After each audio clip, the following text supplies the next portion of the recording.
బొమ్మెర పోతన గారు ఒక మాట చెప్పారు అధ్యక్ష. శుక్రాచార్యుడు సలహా ఇస్తారు అధ్యక్ష. అప్పుడు బలి చక్రవర్తి ఏమంటాడంటే, చరిత్ర నిండా చాలామంది రాజులు తమ దర్పంతో మరి గర్వాతిశయాన్ని ప్రదర్శించిన వాళ్ళు ఉన్నారు. నేనే రాజు, నేనే మంత్రి అని మిడిసిపడ్డ వాళ్ళు ఎవరు కూడా సంపదలు మూటగట్టుకుపోలేరు, పదవులను వెంటబెట్టుకొని పోలేరు. భూమిపైన మిగిలేది పేరు మాత్రమే అనే మాట వారు చెప్తారు అధ్యక్ష. శిబి చక్రవర్తి లాంటి వారు అధ్యక్ష అడిగిన వారి కోరికలు తీర్చి ఇచ్చిన మాట నిలబెట్టుకొని, నేను శిబి చక్రవర్తి గురించి చెప్తాను, మీరెందుకు ఉలికిపడుతున్నారు నాకు అర్థం. అందుకే నేను అదే విచిత్రం అధ్యక్ష, గుమ్మడికాయలు దొంగలంటే ఏదో చెప్తారు కదా అధ్యక్ష.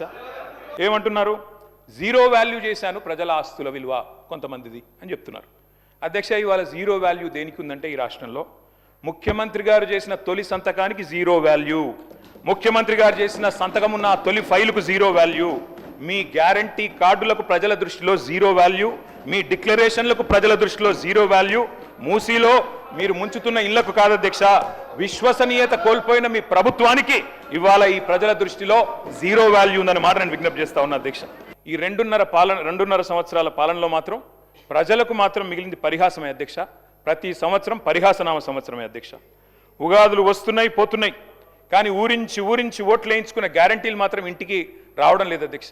అర్ధభాగం అయిపోయింది అధ్యక్ష government. First half disaster, cinema పేరేమో అభయహస్తం, కానీ లోపల చూస్తే కథ చూస్తే మాత్రం భస్మాసుర హస్తం అని చెప్పి రాష్ట్ర ప్రజలకి పూర్తిగా అర్థమైపోయింది అధ్యక్ష. అధ్యక్ష, 3 ముక్కల్లో ఈ 2.5 సంవత్సరాల పరిపాలన గురించి చెప్పాలి అంటే, ఎగ్గొట్టు, కూలగొట్టు, చెడగొట్టు. హామీలు ఎగ్గొట్టు, కట్టిన వాటిని కూలగొట్టు, ఉన్న పథకాలు చెడగొట్టు. ఏమున్నది అధ్యక్ష ఈ 25 నెలల్లో చెప్పుకోవడానికి? బాకీలు, బకాయిలు, డైవర్షన్లు, కమిషన్లు, బుల్డోజర్ల చప్పుళ్ళు, బూతుల మూతలు, ఆల్ టైమ్ రికార్డు అప్పులు, క్యూ లైన్లలో చెప్పులు, 420 హామీల ఎగనామాలు, 3.5 కోట్ల మందికి పంగనామాలు, నోటిఫికేషన్లు నిల్లు, లూటిఫికేషన్లు ఫుల్లు, చెక్ డ్యాముల పేల్చివేత, అడుగడుగున అణిచివేత, క్రెడిట్ శౌర్యం, భూముల బేరం, స్కాముల కలకల, స్కీముల వెలవెల, రైతన్నలకు బేడీలు, నిరుద్యోగులపై లాఠీలు, ఫిరాయింపుల కంపు, బస్సు ఛార్జీల వాయింపు, ఫుడ్ పాయిజన్ చావులు, ఫుట్బాల్ సరదాలు, గల్లీల్లో చెత్తకుప్పలు, ఢిల్లీలో విమానయాత్రలు, మాటలు దడేల్, చేతలు తుపేల్, దరఖాస్తులు, దండాలు, దఫ్తర్లు. అధ్యక్ష, ప్రజాపాలన అధ్యక్ష పేరు ఒకటోసారి, రెండోసారి, మూడోసారి అని 3 సార్లు అప్లికేషన్లు తీసుకున్నారు. 1,25,00,000 మంది అప్లికేషన్లు తీసుకున్నారు అధ్యక్ష. పేదలి ఏడవైనాయి అధ్యక్ష దరఖాస్తులన్నీ? గల్లంతైనాయా? గాల్లో వరదల్లో కొట్టుకపోయినాయా? FSL అగ్ని ప్రమాదంలో కీలకమైన కొన్ని ఆధారాలతో పాటు ఇవి కూడా కాలిపోయినాయా? నిన్నటి గ్యారంటీ కార్డులు అధ్యక్ష ఈరోజు ఈ రాష్ట్ర ప్రభుత్వాన్ని బాకీ కార్డులుగా మారి వెక్కిరిస్తూ ఉన్నాయి అధ్యక్ష.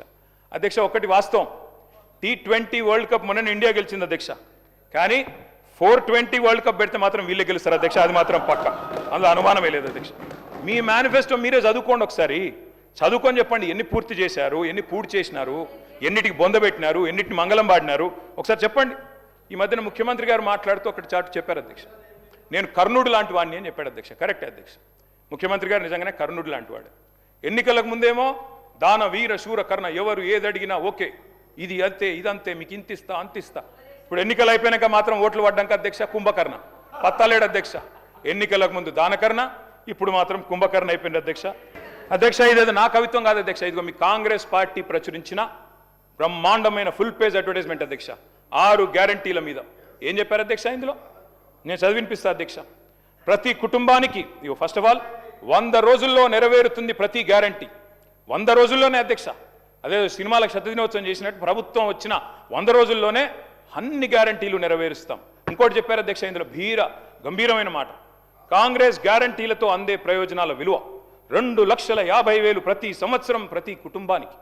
మరి 2.5 ఏళ్ళైంది అధ్యక్ష. ఒక్క కుటుంబం చూపెడతారా ఈ రాష్ట్రంలో 2.5 లక్షలు అందుకున్న ఉత్తమ్ కుమార్ రెడ్డి గారు ఇదే సభలో చెప్పారు అధ్యక్ష. 6.5 లక్షల కార్డులు 2014 నుంచి 2023 వరకు ఇచ్చినాము అనే మాట నేను చెప్పలేదు, మీ ఉత్తమ్ కుమార్ రెడ్డి గారు చెప్పారు. మరి మీరు మీ ఉత్తమ్ కుమార్ రెడ్డి గారితో మీ సివిల్ సప్లైస్ మినిస్టర్తో విభేదిస్తున్నారా? నాకైతే తెలియదు అధ్యక్ష. మీరు కూడా దయచేసి ఇట్లాంటి కరెక్ట్ చేయాలి అధ్యక్ష. మోసాల కాలంలో నిజం చెప్పడమే అతి గొప్ప విప్లవం అన్నాడు అధ్యక్ష ఆయన. ఇవాళ ఆ పరిస్థితి వచ్చింది ఈ రాష్ట్రంలో. ఎందుకంటే అధ్యక్ష మీరు ధన్యవాదాల తీర్మానం పెట్టారు అధ్యక్ష ఈరోజు ఇక్కడ. అధ్యక్ష, ఈ ప్రభుత్వానికి ఎవరు ధన్యవాదాలు చెప్పాలి, ఎందుకు చెప్పాలి, దయచేసి ఆలోచించమని చెప్పి నేను కోరుతా ఉన్నాను. ఎవరు చెప్పాలి అధ్యక్ష? 6 గ్యారంటీలు గౌరవనీయులు డిప్యూటీ సీఎం గారు ఆనాడు CLP లీడర్ అధ్యక్ష వారు చెప్పారు అధ్యక్ష చాలా అద్భుతంగా. ఈ గ్యారంటీ కార్డులు భద్రపరచుకోండి, 100 రోజులు జాగ్రత్త పెట్టుకోండి, 100 రోజులు బీరువాలు పెట్టుకోండి. 6 గ్యారంటీలు ఎక్కడ పెట్టుకోవాలి, ఎక్కడ దాచిపెట్టాలి, ఇంకా 100 రోజుల తర్వాత కూడా ఇంకేం చేయాలి, దయచేసి ఆలోచించాలి అధ్యక్ష. అధ్యక్ష, ఇవాళ ఈ ప్రభుత్వానికి ఎవరు ధన్యవాదాలు చెప్పాలి? 4000 పెన్షన్ కోసం ఎదురు చూసి విసిగి వేశారిన 46 లక్షల మంది ధన్యవాదాలు చెప్పాలా? లేదా 6000 పెన్షన్ కోసం అలసిపోయిన 100 రోజుల్లో ఇస్తామని చెప్పి అలసిపోయిన 5 లక్షల మంది దివ్యాంగులు ధన్యవాదాలు చెప్పాలా?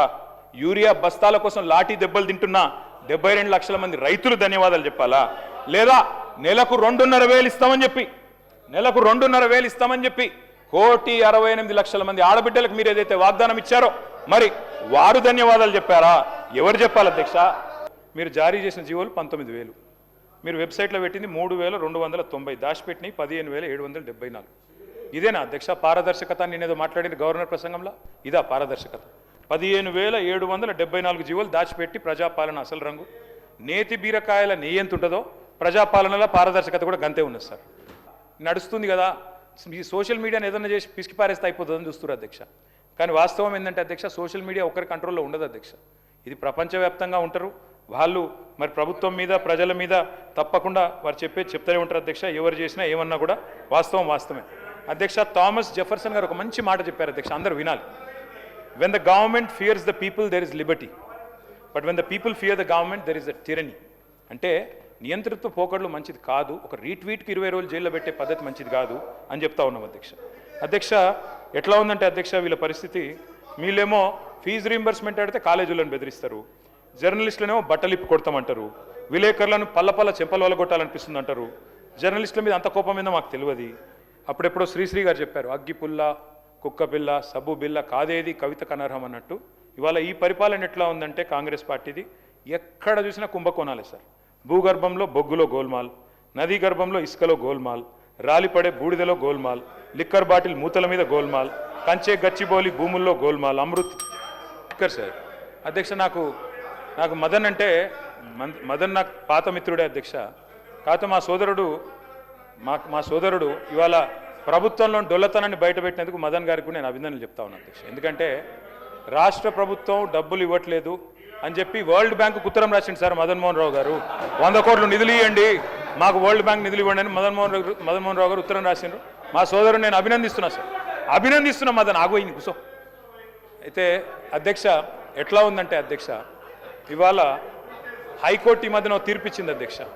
అరే మదన్ భాయ్ నేను అభినందిస్తున్నా కూసో. హైకోర్టు ఒక తీర్పిచ్చింది అధ్యక్ష ఈ మధ్యలో. ఏమన్నది అధ్యక్ష అందులో? నేను గౌరవ INPR మినిస్టర్ గారు ఇక్కడే ఉన్నారు. ప్రభుత్వం ఏ పథకం తీసుకున్నా, ఏ కార్యక్రమం, ఏ ప్రాజెక్ట్ తీసుకున్నా దాని వెనకాల మాత్రం భూముల ఎజెండా పక్కా అధ్యక్ష. ఫార్మాసిటీ రద్దనంగానే దాని టార్గెట్ 1000 ఎకరాల భూమి. మూసి సుందరీకరణ అంటే 3000 ఎకరాలు కావాలి అధ్యక్ష. హిల్ట్ పాలసీ అంటే 9000 ఎకరాలు. కంచె గచ్చిబౌలి అంటే 100 ఎకరాలు. మెట్రో స్వాధీనం అంటే 280 ఎకరాలు. హైడ్రా వెనకాల 100 ఎకరాలు.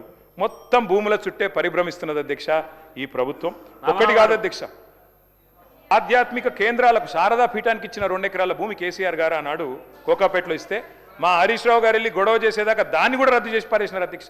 అంటే 1 ఇంచు 1 ఎకరం కూడా వదలకుండా ఈ భూముల చుట్టే ప్రభుత్వం పరిభ్రమిస్తుంది అధ్యక్ష. ఉన్న నగరాన్నేమో గాలికి వదిలేసింది అధ్యక్ష. కానీ ఫ్యూచర్ సిటీలో గ్రాఫిక్స్ బ్రహ్మాండంగా ఆ డేరా నగర్లో గ్రాఫిక్స్తో అదరగొట్టేస్తున్నారు అధ్యక్ష.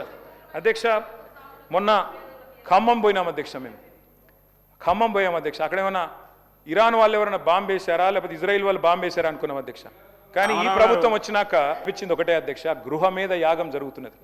అందును బొందబెట్టినరు, వెంటనే పెట్టమని చెప్పి కోరుతా ఉన్నాం అధ్యక్ష.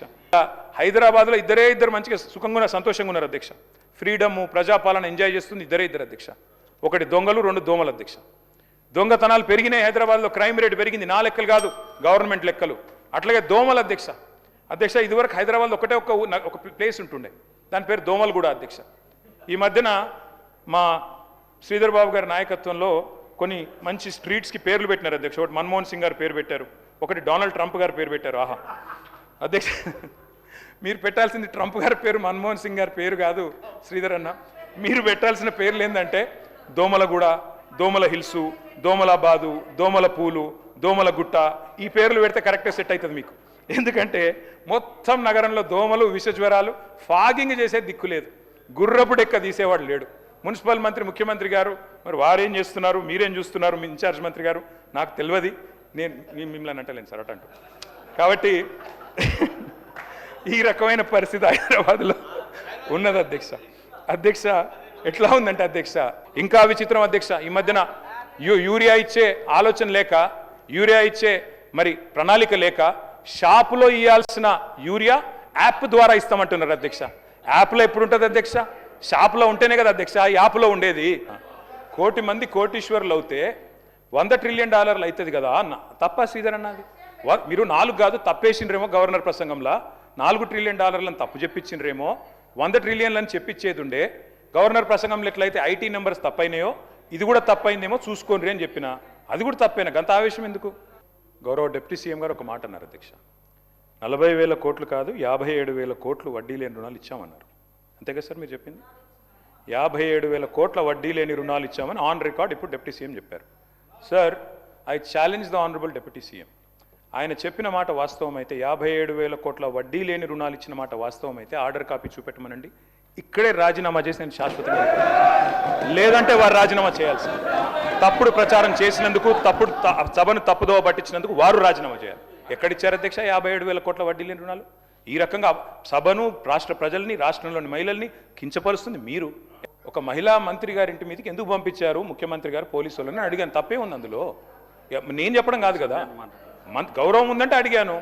ల్యాండ్ సెటిల్మెంట్లు వీటన్నిటికి సంబంధించి పోలీసు వాళ్ళని పంపించేస్తారా సార్? అందుకే అడుగుతున్నా తప్ప వేరేది కాదు.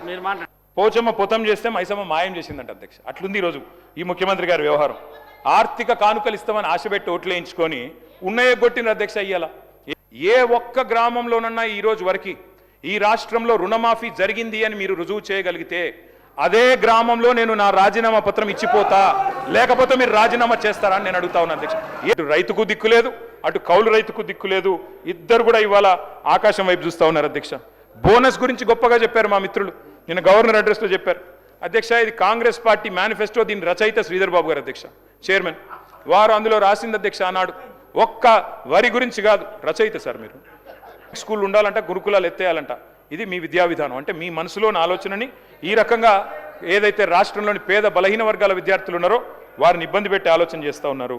వెనకటికి ఒక ఆయన ఎవరో చాంతాడు కుర్సనైందని చెప్పి బాయిని పుడుచుకున్నాడంట అధ్యక్ష. అట్లుంది అధ్యక్ష వీళ్ళ వ్యవహారం. బస్సులు పెంచండి, మహిళలకు సీట్లు దొరికేటట్టు చేయండి, వాళ్ళు కొట్టుకోకుండా చూసుకోండి, మేము వద్దంటలేం. ఏసీ బస్సులలో కూడా పెట్టండి, బ్రహ్మాండంగా పెట్టండి, మేము వద్దంటలేం. అద్దె బస్సులు దేకండి, ఆర్టీసీని ముంచకండి, ఆర్టీసీని కాపాడండి అని చెప్పి మేము ప్రార్థన చేస్తూ ఉన్నాం అధ్యక్ష. ఆ ఆటో డ్రైవర్ని అడిగిన అధ్యక్ష, మాట్లాడండి సార్, 15 నిమిషాల్లో ముగిస్తాను సార్, 15 నిమిషాల్లో ముగిస్తాను, 15 నిమిషాల్లో ముగిస్తాను sir, give me 15 minutes. So ఇప్పుడు ఆయన పరిస్థితి ఏంటంటే, ఆ రోజు మష్రత్ అలీ గారికి 2 ఆటోలు ఉండే, ఈ రోజు ఆ మష్రత్ అలీ గారు 2 ఆటోలు అమ్ముకుని కిరాయి ఆటో నడుపుకుంటుండే అధ్యక్ష. మేమేమో డ్రైవర్ టు ఓనర్ పథకం తెచ్చినాం, మీరేమో ఓనర్లను డ్రైవర్లు చేశారు అధ్యక్ష. ఈ రాష్ట్రంలోని 6 లక్షల మంది ఆటో డ్రైవర్ల తరపున అడుగుతా ఉన్నాం, దయచేసి వారికి చెప్పిన సంక్షేమ బోర్డు ఏర్పాటు చేయండి. కానీ అధ్యక్ష డెఫినెట్గా చెప్పమంటే మొత్తం చెప్తా. దేశంలో ఆయారాం గయారాం కల్చర్ తెచ్చిందే కాంగ్రెస్ పార్టీ. హర్యానాలో 2004లో ఇదే హౌస్లో మాకు 26 మంది ఎమ్మెల్యేలు ఉంటే 10 మంది ఎత్తుకపోయింది మీ కాంగ్రెస్ పార్టీ. అక్కడనే శ్రీధర్ బాబు గారు కూర్చున్నారు. మాకు శుద్ధులు చెప్పొద్దు, మాకు శుద్ధులు చెప్పొద్దు అధ్యక్ష. ఇవాళ సభా మర్యాదలు మంటగలుస్తూ ఉన్నాయి అధ్యక్ష. సంస్కారాలకు దాన సంస్కారాలు చేస్తూ ఉన్నారు అధ్యక్ష. సభ్యతను సమాధి చేస్తూ ఉన్నారు, బజారు భాషలో దిగజారి దూషణ చేస్తున్నారు. మీరు కరెక్ట్ చేయడం లేదు.